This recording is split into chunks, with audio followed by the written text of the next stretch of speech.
Hello, this is Kieran with Game Cottage, and today I'm going to be going over some basic painting techniques on one of my most recent pieces. The piece is based on a Christmas pumpkin concept art on an art station.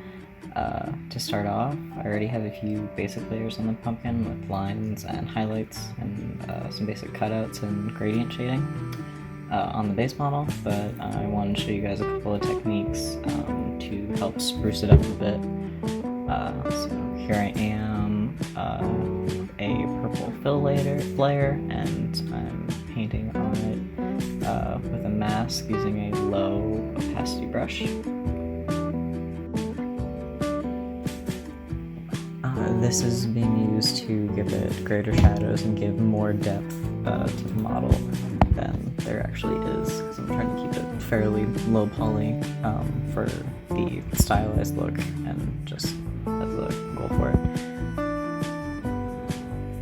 Here I am going in after adjusting the brush to be a lot lighter in the opacity, so I can fill in more than just the deep grooves.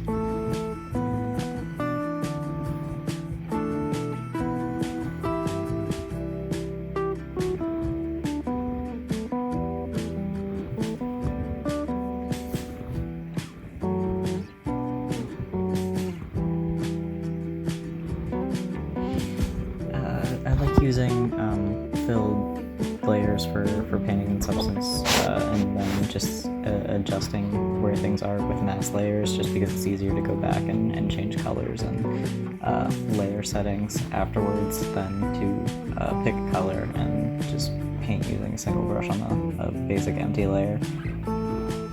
It makes it easier to adjust and change things if you want to go for a different palette or anything.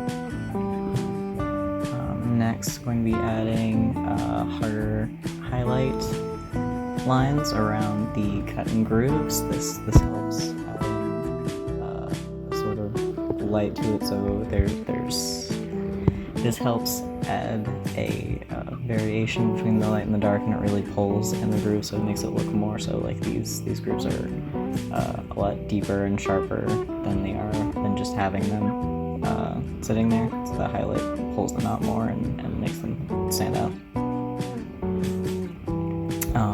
For the shadows and highlights, you want to end up using a deep, fairly less saturated color, more so than using blacks or anything, just because it ends up looking a lot nicer as far as palettes and shading. You really don't want to use straight up blacks and whites while painting things in. Usually for shadows I end up going cooler colors just because it looks nicer. So for the grooves I ended up using like a purple, and then for the highlights I ended up using warmer colors with the yellow.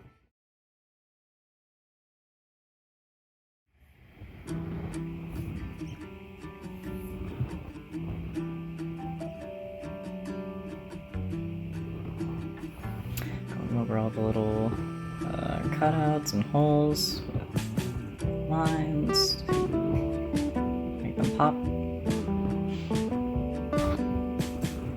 Going around the back, doing the same thing, even though the main shots that I'll have for it will probably be more so in the front, but still.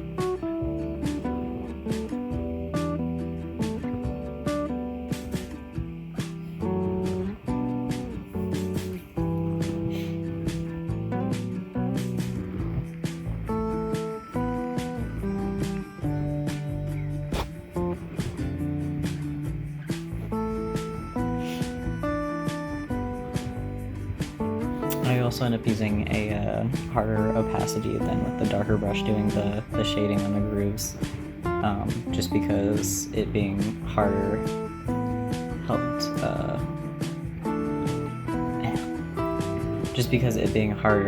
with the contrast and made both of them stand out more, so that you were able to notice the detail a lot more with the contrast next to each other.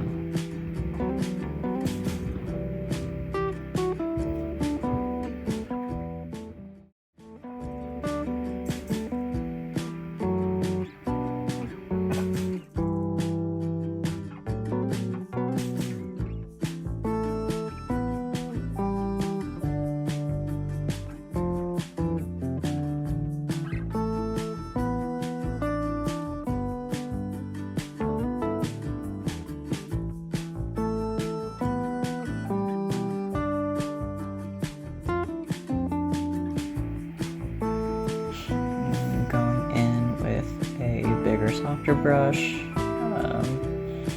back with the purples again to go ahead and add shading in the little holes and cut-ins that are in the pumpkin, just to give it some depth and make them look like they're actually indented and pushed in.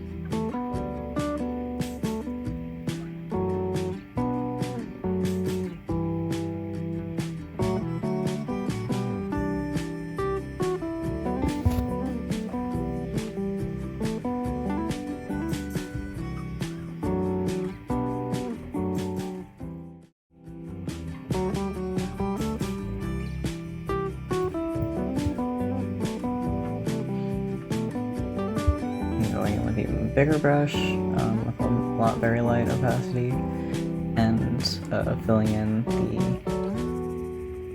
the higher parts to show the indent and like a shadow drafting down into it.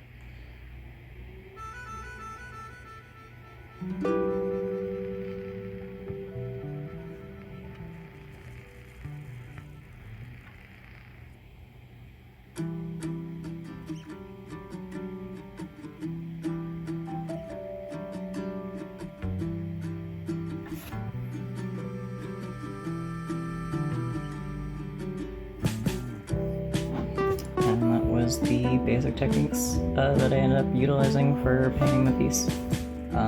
Here's the current progress shots from the Christmas pumpkin house right now, and that is it. Thank you. Please subscribe for more videos.